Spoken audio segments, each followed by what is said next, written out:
Então hoje eu vejo o cuidado de Deus nos mínimos detalhes. Era no silêncio da biblioteca, no professor Armando, na Cleia e na Pérola. Não tenho como ver de outra forma isso. Bem-vindos a mais um vídeo da série Processos de Cura. Queria falar sobre o vídeo anterior, que pode ter parecido que ficou uma dorzinha de cotovelo, assim, de não ter sido acolhida como eu gostaria de ter sido acolhida na época. E realmente eu não fui acolhida. Aquela carta é a carta para a Mariana, mas eu já passei por um processo de cura relacionado a isso, mas eu vou falar sobre isso mais pra frente porque tem muita água ainda para passar por debaixo desta ponte, ok? No vídeo passado eu falei sobre num formato um pouco mais delicado, em formato de carta, sobre como estava a situação da minha vida naquele momento.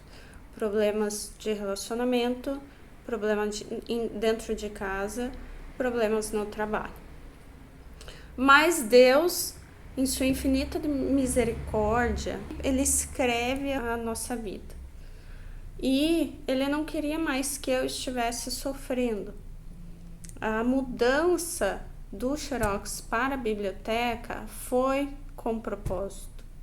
Hoje eu vejo isso. Na época, é claro que eu não entendi, mas eu acreditava que era uma afronta, que era alguma coisa relacionada ao meu chefe, mas hoje eu vejo que Deus queria que eu tivesse tempo para me dedicar ao meu autocuidado e autoconhecimento.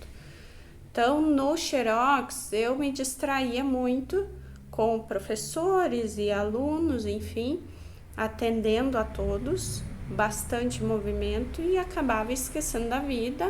Chegou a hora de ir embora e ia. Mas Deus não queria que eu ficasse me distraindo para não tratar das minhas questões emocionais. Então, me transferiu para a biblioteca. Claro que a biblioteca no Brasil não é o local dentro de uma escola mais frequentado, né? Infelizmente, não é valorizado o quanto deveria. Então, eu ficava muito tempo sozinha.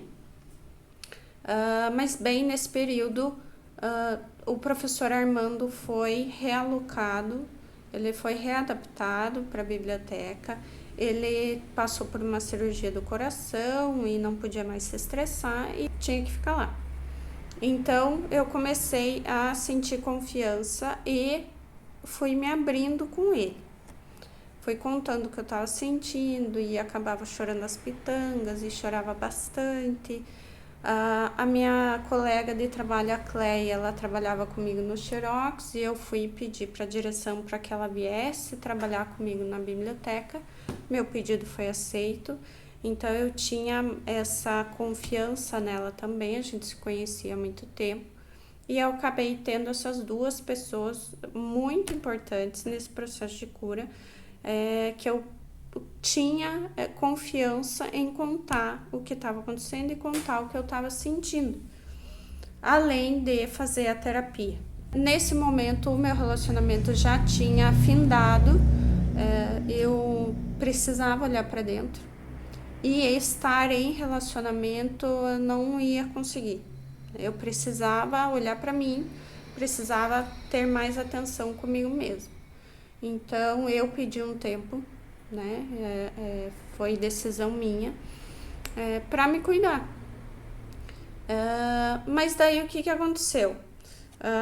Ele trabalhava aqui perto da minha casa e quando eu ia para terapia eu acabava encontrando ele no caminho, e isso era um risco, digamos assim, de reviver tudo que eu estava tentando esquecer, né? Então, todas as vezes que eu acabava encontrando ele na rua, era um tormento para mim na época, e isso acabou desencadeando a síndrome do pânico. E não só com a figura dele.